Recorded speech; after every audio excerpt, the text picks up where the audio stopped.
Le film commence comme un album de Où est Charlie. Mais ce qu'il s'agit de chercher, ce sont deux hommes qui s'apprêtent à faire détonner des bombes artisanales.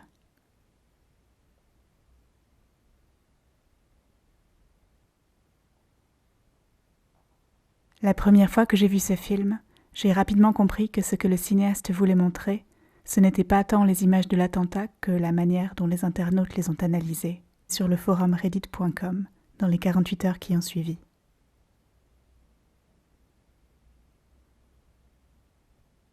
J'ai eu envie de comprendre ce qui se jouait dans ces échanges pour les personnes concernées.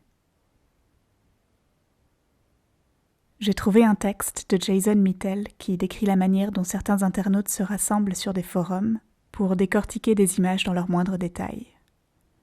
Ça m'a semblé pertinent, mais ce dont il parle en fait, c'est de l'attitude de certains spectateurs de séries télévisées, qu'il appelle des fans détectives. Qu'est-ce que cela signifie qu'une même attitude spectatorielle puisse être mise en place devant le dernier épisode d'une série à succès et devant ses photographies? Qu'est-ce qui se joue d'un côté comme de l'autre dans cette recherche désespérée de relations, de liens possibles, de signes non remarqués, fondus dans l'ordre naturel des choses? C'est à ces moments-là, du moins si j'en crois mon journal, que j'ai commencé à imaginer ce film.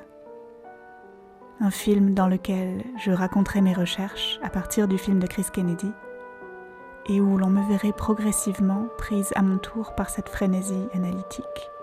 Et peu à peu, ma recherche elle-même se verrait comme contaminée par la possibilité de significations multiples.